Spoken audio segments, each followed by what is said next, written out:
নমস্কার, good evening. আপনারা দেখছেন NK TV Bangla prime time ground report with Ilma Syed.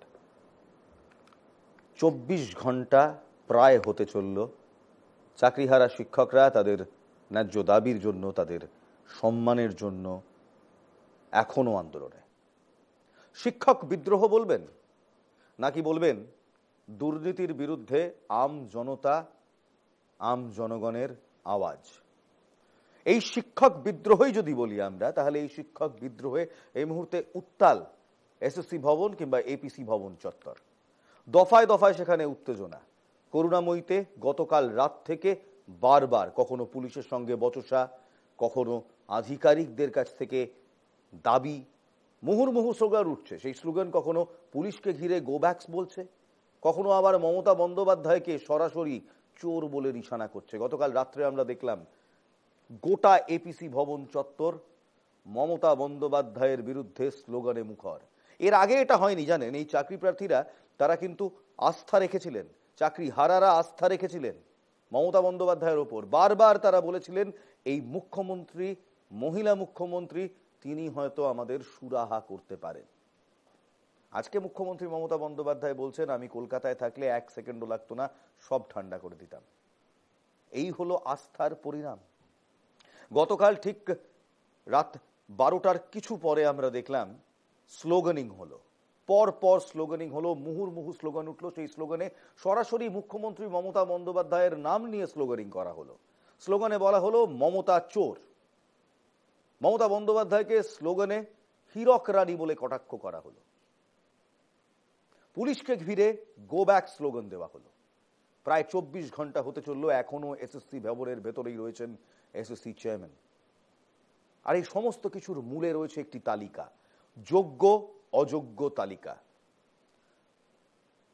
আমরা সবাই জানি সুপ্রিম কোর্ট প্রথম নির্দেশে 2016 প্যানেল বাতিল করে দেয়।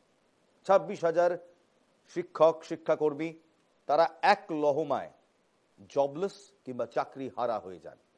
তারপর আরেকটি রায় আসে, যে রায়ে বলা হয়, কিছুটা স্বস্তি দিয়ে বলা হয়, যারা যোগ্য শিক্ষক তারা স্কুলে যাবেন, তারা পড়াশোনা করানো চালু করবেন, তারা তাদের শিক্ষকতা করবেন এবং তারা 31শে ডিসেম্বর অবধি মাইনেও পাবেন।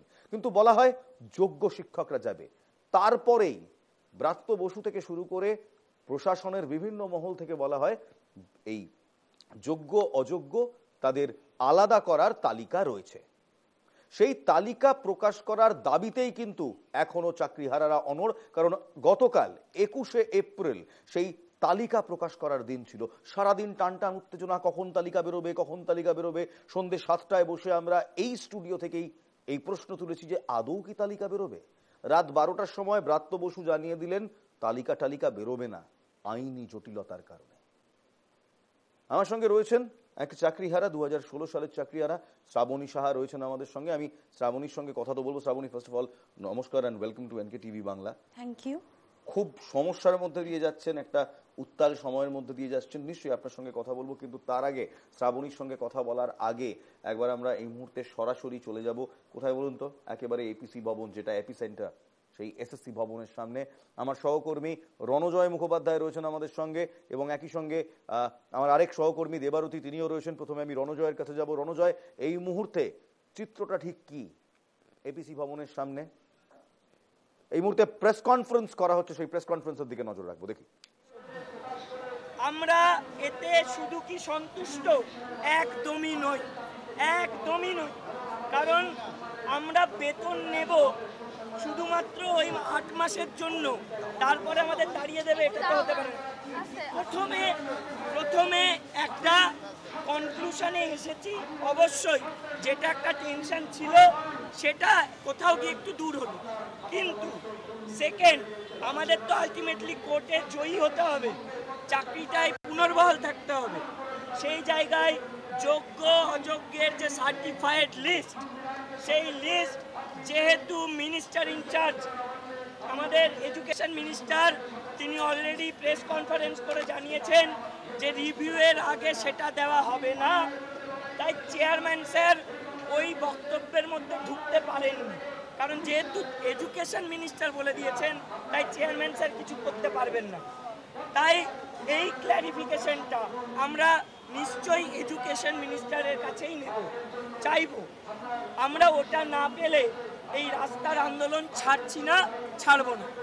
এবং সাথে ওএমআর পাবলিকেশনের যে ব্যাপারটা আছে, যেটা অনেকেই চাইছে যে, এবং আমাদের দাবিও যে ওএমআরগুলো পাবলিশ করা হোক, সেটার বিষয়ে আগামীকাল ডিভিশন বেঞ্চে হিয়ারিং আছে।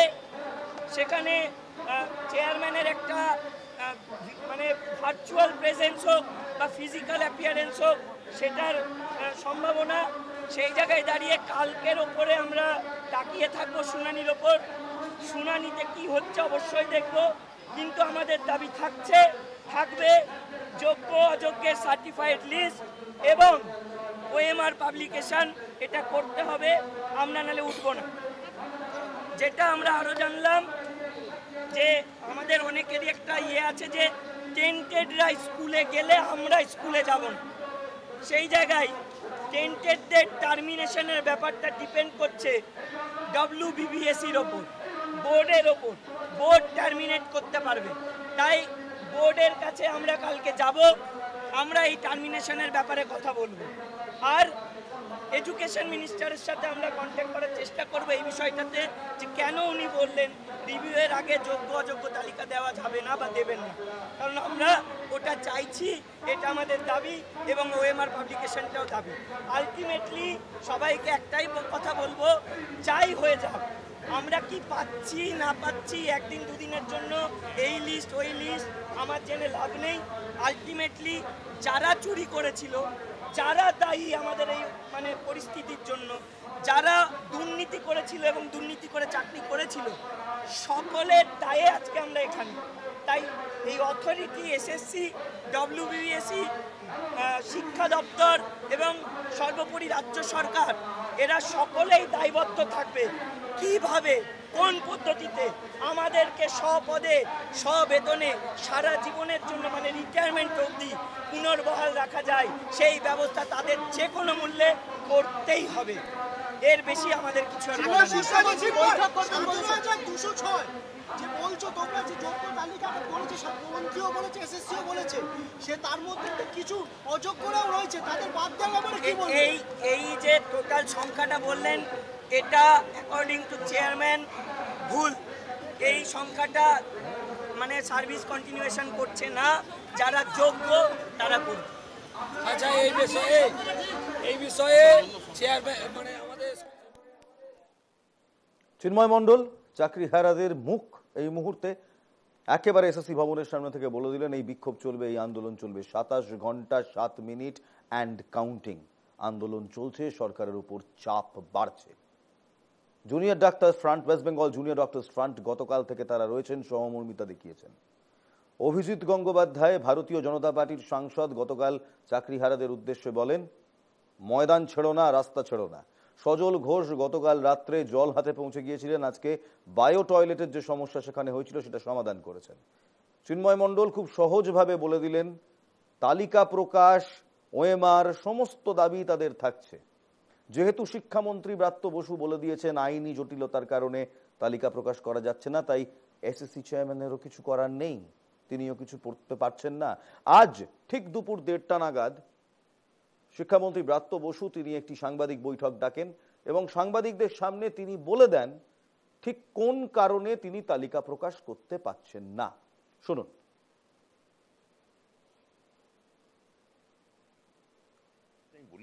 বৈঠকটা ওরা চেয়েছিলেন এবং ওদের বৈঠকের শুরুতেই কথা হয়েছিল যে আমরা লিগাল কনসালটেশন ছাড়া আমরা বিন্দুমাত্র এগোবো না। তো ওরা একটা কতগুলো দাবি দিয়েছিলেন, তার মধ্যে বেশ কিছু দাবি লিগালি বলেছে করা যাবে, আবার কিছু দাবি বলেছেন এটা করা যাবে না, এটা সুপ্রিম কোর্ট এটা করতে বলেননি আমাদের, কোনো তালিকা প্রকাশ করা, এটা সুপ্রিম কোর্টের কোনো ডিরেকশনে নেই।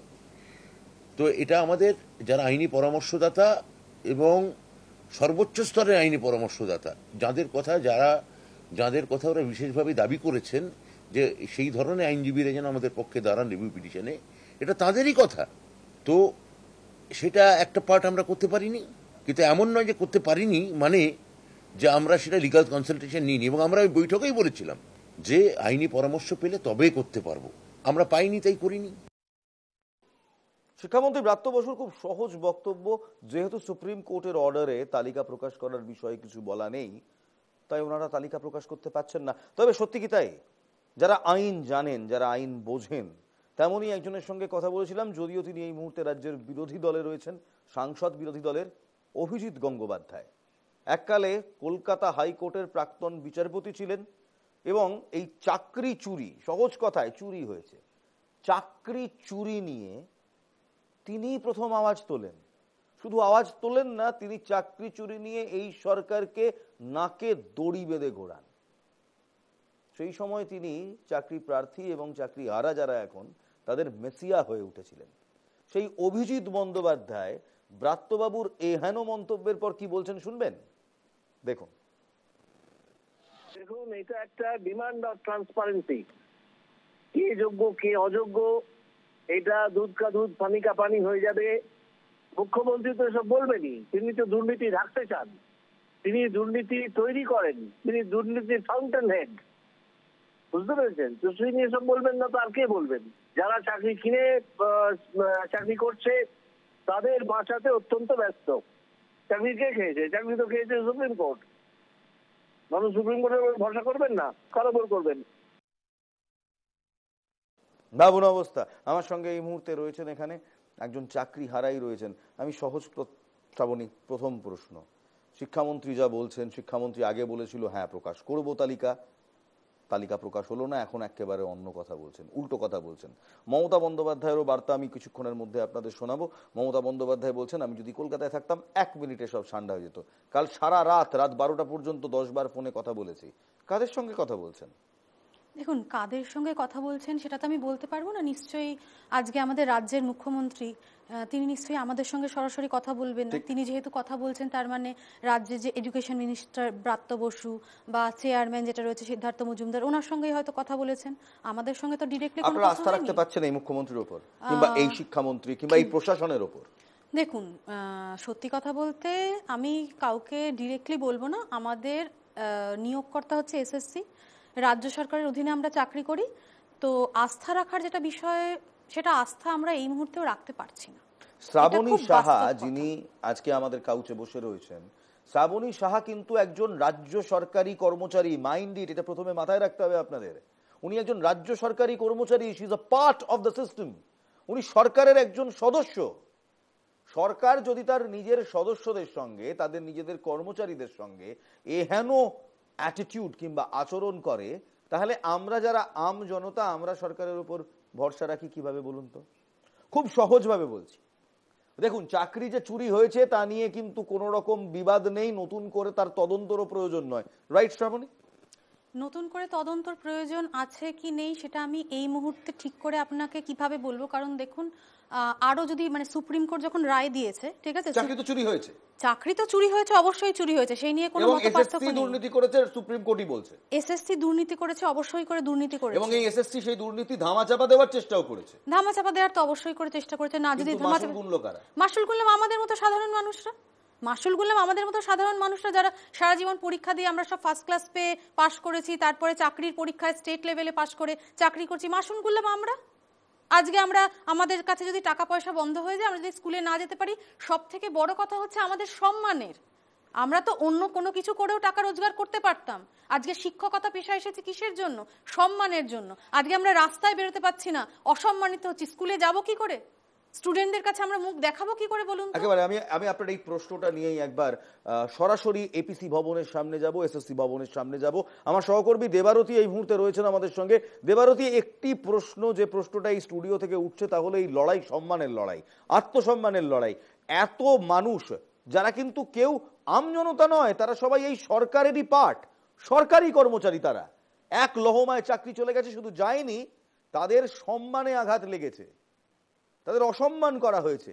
বাকি যারা চাকরি প্রার্থী ওখানে রয়েছেন, যারা চাকরি হারারা ওখানে রয়েছেন, যারা এই মুহূর্তে আন্দোলনে রয়েছেন, 27 ঘন্টা অতিক্রান্ত, তারা কি বলছেন?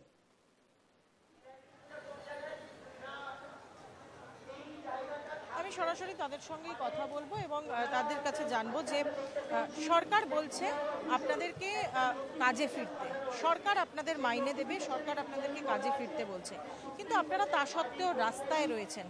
কেন? শুধুই কি চাকরি ফিরে পাওয়া আপনাদের উদ্দেশ্য, নাকি এর পেছনে আরো অন্য কোনো কারণ আপনাদের? না, আমরা আমাদের স্থায়ী চাকরিটা ফিরে পেতে চাই, তার সঙ্গে সসম্মানে পুনর্বহাল করতে চাই।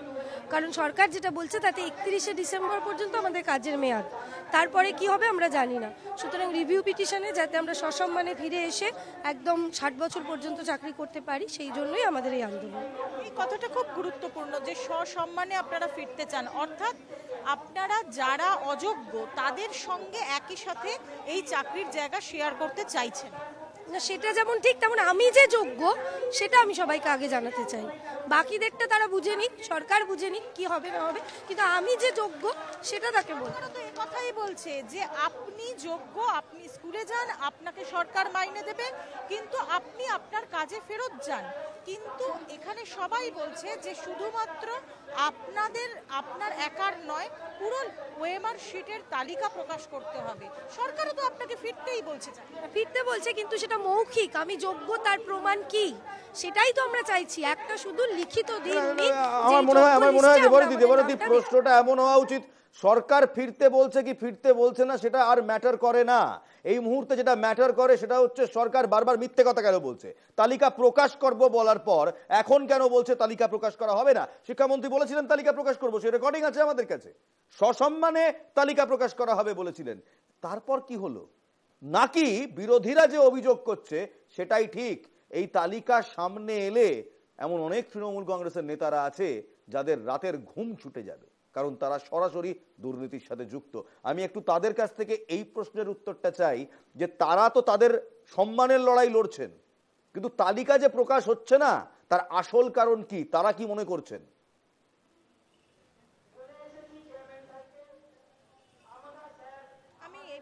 তাদের কাছে যাচ্ছি, তালিকা যে প্রকাশ হচ্ছে না এটা নিয়ে আপনারা কি মনে করছেন? কেন সরকার আপনাদেরকে কেন প্রকাশ হচ্ছে না? কারণ যারা টাকা দিয়ে চাকরি পেয়েছে তারা যে নেতা মন্ত্রীদের টাকাটা দিয়ে রেখেছে, তালিকা প্রকাশ হলে তারা মানে মুখ্যমন্ত্রীর সমস্ত ক্যাবিনেটই দুর্নীতির দায়ে জেলে চলে যাবে, মুখ্যমন্ত্রীর সরকারি হয়তো পড়ে যাবে। সেই ভয়ে কিন্তু আমাদের সবার ধারণা যে তালিকা কোনোভাবেই তারা প্রকাশ করতে চাইছে না, এবং বারবার যোগ্যদের মাঝে ভিড়িয়ে দিয়ে একটা ধোঁয়াশার সৃষ্টি করে অযোগ্যদের বাঁচানোর চেষ্টা করে চলেছে মুখ্যমন্ত্রী। প্রথম থেকে শেষ অবধি, আজ অবধি উনি অযোগ্যদের পাশে আছে, এবং যে সমস্ত দুর্নীতিগ্রস্ত নেতারা এই টাকা নিয়ে দুর্নীতি করেছে তাদের বাঁচানোর চেষ্টায় উনি আছে। উনি প্রকৃতপক্ষে কোনো যোগ্যর পাশে নেই। থাকলে আজকে আমাদের এই অবস্থা হতো না, এই পরিণতি হতো না, আজকে শিক্ষকদের রাস্তায় নেমে প্রতিবাদ করতে হতো না। সরকার বলছে তারা কোর্টের কাছে জমা, কোর্টের কাছে দিলে হবে না। এখন আমাকে আমার ছাত্রছাত্রীরা, তাদের মায়েরা প্রশ্ন তুলছে যে আপনি আদৌ যোগ্য টিচার? তো যোগ্য তো সবাই বলছে, কেউ তো নিজেকে অযোগ্য বলছে না। আপনি কিভাবে প্রমাণ করবেন যে আপনি যোগ্য? সেই প্রমাণপত্র কিন্তু আমার নেই। আমি 11, 12, 9, 10রা তাও ওএমআর পেয়েছে, আমার কাছে কিন্তু আমার প্রমাণ সাপেক্ষে কোনো দলিলই নেই যেটা দিয়ে আমি আমার যোগ্যতা প্রমাণ করতে পারবো। এটা এখন শুধু কিন্তু আমার মুখের গ্রাসই শুধু কেড়ে নেওয়া হয়নি, আমার মান সম্মানও আজকে ধুলোয় মিশে যাচ্ছে। এর দায় কে নেবে? এর দায় আমি নেব না। আমাকে সম্মানের সাথে চাকরিতে ফিরিয়ে নিতে হবে। কারুর বলে না, আমি নিজের যোগ্যতায় আমি আমার চাকরি অর্জন করেছি এবং সেই জায়গায় আমি ফিরে যেতে চাই। পরিষ্কার কথা তুমি শুনলে যে সসম্মানে চাকরির জায়গায় ফেরত পেতে চাইছেন, এবং কি কারণে সরকার তাদের সামনে তালিকা প্রকাশ করছে না সেটাও তারা ব্যক্ত করলেন, এবং তারা পরিষ্কার করে বলছেন। ধন্যবাদ। দেবারতী ছিল আমাদের সঙ্গে এই মুহূর্তে সরাসরি এপিসি ভবন থেকে। ধন্যবাদ দেবারতী। দেখুন, আপনার যারা সতীর্থরা রয়েছেন এপিসি ভবনের সামনে তাদেরও সেই বক্তব্য যেটা আপনার বক্তব্য, যে সম্মানটা আমার কাছে সবার আগে আমার সম্মান, আমি যে যোগ্য সেই জায়গাটায় আসতে হবে। কিভাবে আসবেন? সরকার এত বড় একটি সংগঠন, কি বলবো, এত বড় একটি শক্তি, পাওয়ারফুল এন্টিটি, আপনারা পারবেন লড়তে তো আমাদের হবেই। চেষ্টা যদি আমরা নাই করি কি ফল পাবো কিভাবে বলবো বলুন? চেষ্টা তো আমাদের করতে হবে, লড়তে তো আমাদের হবেই, আমাদের সম্মানের জন্য, আমাদের চাকরির জন্য, আমাদের জীবিকার জন্য লড়তে তো আমাদের হবেই, তাই না? কারণ এটাই তো আমাদের মুখের অন্ন। খুব স্বাভাবিক কথা। এটা যদি না করি আমরা কি করব, আমরা কোথায় যাব? আপনার কি মনে হচ্ছে তালিকা প্রকাশ নিয়ে এত সমস্যা কেন? তালিকা প্রকাশ নিয়ে এত সমস্যা যেরকম শোনা যাচ্ছে সমস্ত দিকে যারা দুর্নীতি করে মানে চাকরি পেয়েছে, যারা টাকা দিয়ে চাকরি পেয়েছে, কার কাছে টাকা দিয়েছে, কি করেছে, সেই সমস্ত কিছু প্রকাশ হয়ে যাবে, ফাঁস হয়ে যাবে। সেই জন্য তালিকা প্রকাশ হচ্ছে না হয়তো, এই কারণেই হবে। এছাড়া আর কারণ তো আমরা দেখতে পাচ্ছি না। যে কারণই হোক সেটা আমাদের জানার কথা নয়। আমরা চাই সুস্পষ্টভাবে যোগ্যদের তালিকা প্রকাশ হোক। আমরা যে যোগ্য সেটা এসএসসি একদম সার্টিফাই করে দিক যে এই টিচার্সরা ফ্রম 9, 10 and 11, 12 তারা যোগ্য, আমরা সেটা সার্টিফাই করে দিলাম। এদের নামে কোনো অ্যালিগেশন নেই, সিবিআই রিপোর্টে নেই, বাক কমিটি রিপোর্টে নেই, এসএসসি বা কোনো তদন্তকারী সংস্থার কাছে কিন্তু আমাদের নামে অ্যালিগেশন নেই। সুতরাং এই ক্লিন চিট আমাদেরকে দেয়া হোক, যোগ্য সেটা আমাদেরকে সার্টিফাই করে দেয়া হোক, এটাই আমাদের একমাত্র দাবি। এবার এখানে যে কথাটা বললেন আজ এখানে বসে, সেই কথাটা অত্যন্ত গুরুত্বপূর্ণ যে আমাদের নামে কোনো কলঙ্ক নেই, কোনো কালি নেই, এইটা সার্টিফাই করে দিন।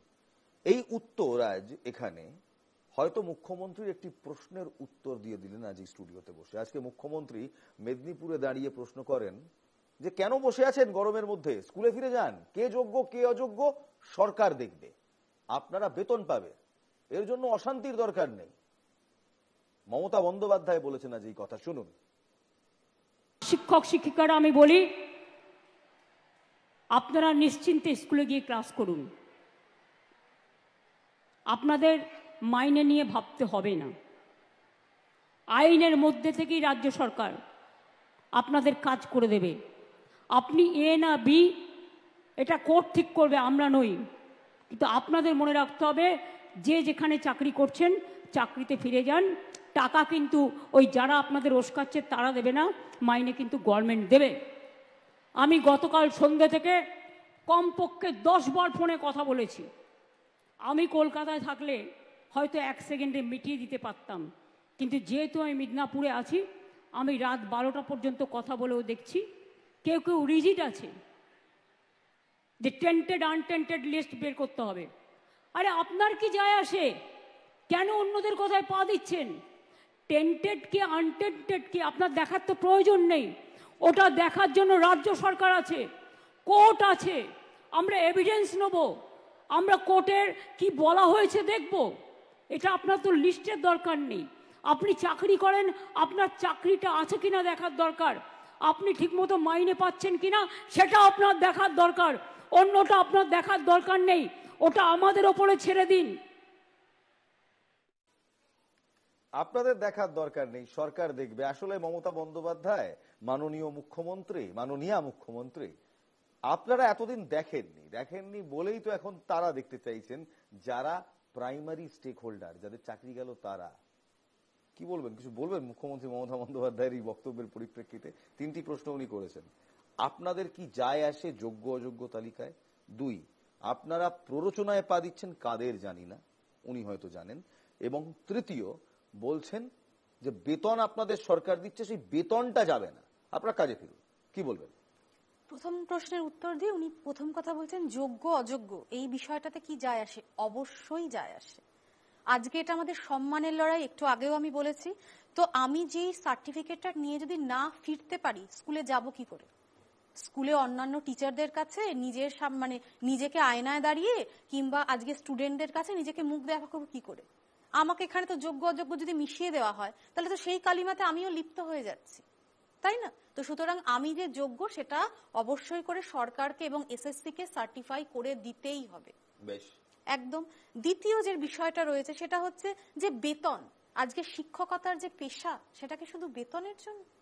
আমরা কি শুধু বেতনের জন্য চাকরি করি? একটু আগেই আমি বললাম আমরা এর থেকে অনেক বেশি টাকা অর্জন করতে পারতাম আমরা যদি অন্য কোনো পেশায় যেতাম। এটাকে আমরা কেন বেছে নিয়েছি? এটা আমরা ভালোবাসার জন্য, এই পেশাটার প্রতি ভালোবাসার জন্য, মানবিকতার দায়। আজকে রুট লেভেলে বাচ্চাদের সঙ্গে, আমি একটা নিজে গ্রামের স্কুলে চাকরি করি, আমরা সেই রুট লেভেলে কাজ করছি। আজকে ছাত্রছাত্রীদের গড়ে তুলছি, যেটা আজকে পশ্চিমবঙ্গের ভবিষ্যৎ, কি আজকে দেশের ভবিষ্যৎ। আই থিঙ্ক মুখ্যমন্ত্রী মমতা বন্দ্যোপাধ্যায় তার উত্তরটা পেয়ে গেছেন। কোনো হোমড়া চোমড়া নেতার কাছ থেকে নয়, একজন সাধারণ মানুষ, আম জনতা, যিনি সরকারেরই পার্ট, সরকারি কর্মচারী ছিলেন, এখনো আছেন, thankfully, all thanks to the supreme court of India, তিনি এখনো আছেন, 31শে ডিসেম্বর অব্দি থাকবেন। যোগ্য একজন শিক্ষক, তিনি বলছেন যে আমি সরকারেরই পার্ট, বেতনটা আমার কাছে সবকিছু নয়, আমার কাছে সম্মানটা সবকিছু। এই কারণেই মুখ্যমন্ত্রী মমতা বন্দ্যোপাধ্যায় এরা এই গরমের মধ্যে, তীব্র গরমের মধ্যে এসি নেই ওখানে, চাঁদি ফাটা রোদ্দুরে পড়ে রয়েছেন। আর এই সমস্যাটা তো হতোই না যদি মুখ্যমন্ত্রী মমতা বন্দ্যোপাধ্যায়ের ক্যাবিনেটের মন্ত্রী, যিনি এ রাজ্যের শিক্ষামন্ত্রীও, ব্রাত্য বসু 11ই এপ্রিল চাকরিহারাদের সঙ্গে বৈঠকের শেষে না বলতেন যে তালিকা প্রকাশ হবে। ব্রাত্য বসুই তো বলেছিলেন তালিকা প্রকাশ করা হবে, আইনানুগ সিদ্ধান্ত নিয়ে তালিকা প্রকাশ করা হবে। আমাদের প্রশ্ন, তাহলে হচ্ছে না কেন, কিংবা হলো না কেন? তালিকা প্রকাশ করা হবে না সেদিনই বলতে পারতেন। ঠিক কি বলেছিলেন 11ই এপ্রিল চাকরিহারাদের সঙ্গে বৈঠকের পর শিক্ষামন্ত্রী Bratya Basu? Take a look. আনুমানিকভাবে আইনি পরামর্শ চাওয়া হচ্ছে। আমার মনে হচ্ছে সপ্তাহ দেড়েক দুয়েকের মধ্যেই আমরা এর একটা নিষ্পত্তি করতে পারবো। ওরা বলছিল 21 তারিখে আপনারা এই ওএমআর যোগ্য অযোগ্যের তালিকা প্রকাশ করবেন। তাহলে আজকে যদি 10 তারিখ হয় আর 21 তারিখ যদি আর 11 দিন পরে হয়, আর আমার বলে যদি 2 হপ্তাহ হয়, তাহলে 2 হপ্তাহ থেকে 14 দিন থেকে 2 হপ্তাহ মানে যদি 14 দিন হয়, তার থেকে 3 দিন কমান, তাহলে সেটা হচ্ছে যোগ্য অযোগ্য। এবার এটাই তো হচ্ছে সমস্যা। ব্রাত্য বসু বলছেন আমি প্রকাশ করব, তারপর করলেন না। তা কি মনে হয় এটা দ্বিচারিতা নয়? অবশ্যই করে এটা দ্বিচারিতা। উনি যখন একটা টাইম লাইন বেঁধে দিয়েছেন যে উইদিন 21 এপ্রিল উনি তালিকা প্রকাশ করবেন, উনি জনসমক্ষে সেই কথা দিয়েছেন। উনি একজন এডুকেশন মিনিস্টার পশ্চিমবঙ্গের, তো ওনার কথা রাখা তো ওনার দায়িত্বের মধ্যে পড়ে, দায়বদ্ধতার মধ্যে পড়ে। সেই কারণেই আমরা সবাই কালকে গিয়েছিলাম সেখানে, এবং লাস্ট অবধি দেখা গেল যে ওনারা তালিকা কিন্তু প্রকাশ করছেন না, জনসমক্ষে আনছেন না।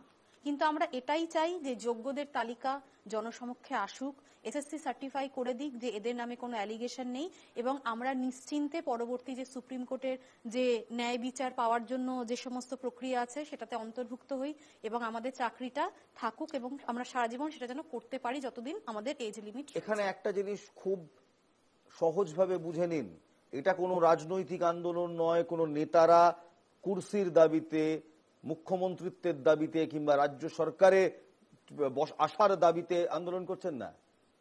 রাজ্য সরকারের বিরুদ্ধে রাজ্য সরকারের কর্মীরাই আন্দোলনে বসছে। টেকনিক্যালি এমপ্লয়িরা তাদের বসের বিরুদ্ধে আজ আন্দোলনে নেমেছে। খুব সহজভাবে বোঝাচ্ছি, এটা প্রাইভেটে করা সম্ভব নয়। কিন্তু সরকার যেহেতু গণতান্ত্রিক বিশ্বাস করে এবং গণতান্ত্রিক পদ্ধতিতে চলে, সম্ভব, তারা সেটাই করছে। আজ শ্রাবণী যে এখানে বসে রয়েছেন, শ্রাবণী একজন সরকারি কর্মচারী, গভর্নমেন্ট এমপ্লয়ি। সেই গভর্নমেন্ট এমপ্লয়ি বলছে এই গভর্নমেন্ট আমাকে আমার যোগ্য সম্মানটা দিক।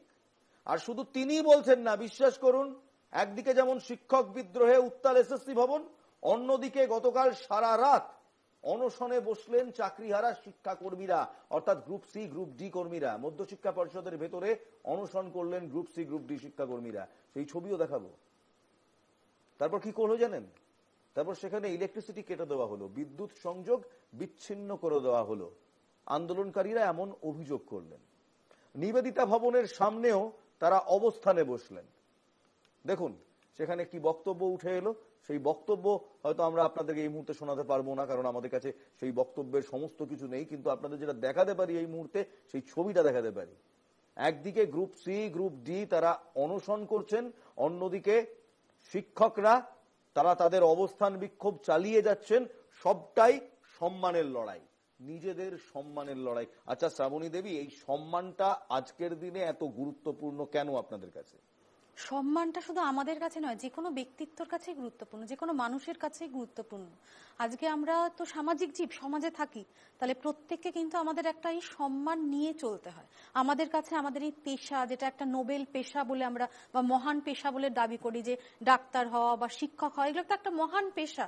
এখানে আমরা নিজেদের উন্নতির থেকে অপরের উন্নতি বা অপরের স্বাস্থ্য সুরক্ষার প্রতি বেশি আর কি কর্তব্য পালন করুন, বা সেটার প্রতি আমরা নিবেদিত প্রাণভাবে আমরা নিজেদের চাকরি করছি বা জীবিকা করছি, যাই করছি আর কি। তো সেটার জন্য এটাই আমাদের সম্মানের লড়াই, এটা জীবিকার থেকেও আমাদের সম্মানের লড়াই। আমরা সারা জীবন পড়াশোনা করেছি এবং এই পেশাতে আসবো বলে আমরা আজকে প্রফেশনাল বিএড ডিগ্রি নিয়েছি। এটা আমাদের সম্মান, আমাদের জীবিকা, সবকিছু, আমাদের চাকরি, আমাদের পেটে লড়ে। আমরা কোনো রাজনৈতিক দল নই, আমাদেরকে কোনোভাবেই কোনো রাজনীতির রঙে যেন কেউ না রাঙায়, পরিষ্কার দাবি আমার। রাজনীতির রং তো লাগবে, কারণ গতকাল থেকে বিজেপি আসছে, বামেদের নেতারা আসছে, সবাই আসছে, রাজনীতির রং তো লাগছে। যে আসছে আসুক, আমাদের একটাই দাবি, কেউ যদি আমাদের কোনোভাবে সহযোগিতা করতে পারে, আমাদের পাশে এসে দাঁড়াতে পারে, যাতে আমাদের চাকরিটা ফিরে আসে সুপ্রিম কোর্টের হাত থেকে, সেটুকু করতে পারে। কিন্তু আমাদেরকে রাজনীতির রং কেউ লাগাতে যেন না। সরাসরি প্রশ্ন করব, আপনাদের এখনো এই সরকারের প্রতি বিশ্বাস আছে? সরকারের প্রতি বিশ্বাস আছে। এরা করবে, এরা আপনার চাকরি খেয়েছে, এরাই চাকরি চুরি করেছে, এরাই চাকরি বিক্রি করেছে, এরা এখন নিজেদের নেতাদের বাঁচাবার জন্য তালিকা প্রকাশ করছে না, বারবার মিথ্যাচার করছে। আমরা দেখালাম 11ই এপ্রিল কি বলেছেন এবং আজকে কি বলছেন, আমরা দুটো বক্তব্যই পরপর দেখালাম। আপনারা বিশ্বাস করেন এরা আপনাদের জন্য 1 ইঞ্চিও কিছু করবে? দেখুন, বিশ্বাস করি না সত্যি কথা বলতে সেরকম ভাবে, কিন্তু এখন আমরা করতে বাধ্য কিছুটা হলো। কার ওপর বিশ্বাস রাখবো, কার ওপর আস্থা রাখবো? আমরা তো সরকারি কর্মী, তাহলে সরকারের উপর আমাদের ন্যূনতম একটু তো আস্থা রাখতেই হবে, তাই না? সেই জন্য এখনো কিন্তু আমরা শান্তিপূর্ণভাবে অবস্থান করছি, আমরা বসে আছি, আমরা স্লোগানিং করছি, আমরা কিন্তু সম্পূর্ণভাবে একটা অহিংস আন্দোলনের মধ্যে দিয়ে আমাদের পথটাকে কিন্তু এগিয়ে নিয়ে যেতে চাইছি। একজন মানুষ ছিল জানেন, তার নাম ছিল মহাত্মা গান্ধী।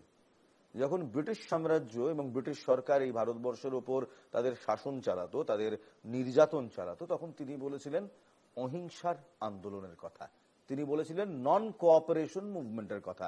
এনারা কিন্তু নন কোঅপারেশনের কথা বলছেন না, এনারা নিজেদের সম্মানের জন্য সরকারকে বলছে কে যোগ্য আর কে অযোগ্য সেই তালিকাটা জনসমক্ষে আনো, যাতে আগামী দিন আমি যখন যাব কোথায়, নিজের কর্মক্ষেত্রে অর্থাৎ স্কুলে যাব, বাচ্চাদের পড়াতে যাব, তারা যেন এটা জানে যে আমি যোগ্য, তাই আমি ফিরে এসেছি, আমি অযোগ্য নয়।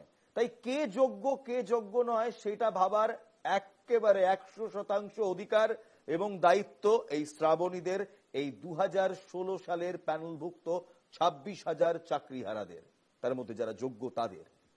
আর অযোগ্যদের আড়াল করা হচ্ছে, এই প্রসঙ্গ বহুদিন ধরে উঠছে। আজ কোথাও মুখ্যমন্ত্রী মমতা বন্দ্যোপাধ্যায়ের বার্তায় কি সেই ছোঁয়া পেলেন না আপনি? সেই ছোঁয়া তো অল্প একটু পেয়েছি, সেটা যে একদম পাইনি সেটা তো বলতে পারি না। এখানেই প্রশ্ন, রাজ্যের মুখ্যমন্ত্রী যিনি নাকি সততার প্রতীক, যিনি এপিটোম অফ অনেস্টি, আমিও বিশ্বাস করি, বিশ্বাস করতে চাই, কিন্তু তিনি যখন প্রশ্ন করেন এই যোগ্য অযোগ্য নিয়ে আপনাদের মাথা ব্যথা কোথায়, আপনারা তো বেতন পাবেন। মুখ্যমন্ত্রী জেনে রাখুন, সবকিছু টাকা পয়সার জন্য হয় না, শিরদাঁড়া মেরুদণ্ড বলেও একটি জিনিস আছে, এখনো আছে। একটা ছোট্ট বিরতি নিচ্ছি, বিরতির পর ফিরে আসছি। 27 ঘন্টা পেরিয়ে গেছে, বিক্ষোভ আন্দোলন চলছে মেরুদণ্ডের সওয়ালে। একটা ছোট্ট বিরতি, বিরতির পর ফিরে আসছি। দেখতে থাকুন NK TV Bangla prime time ground report.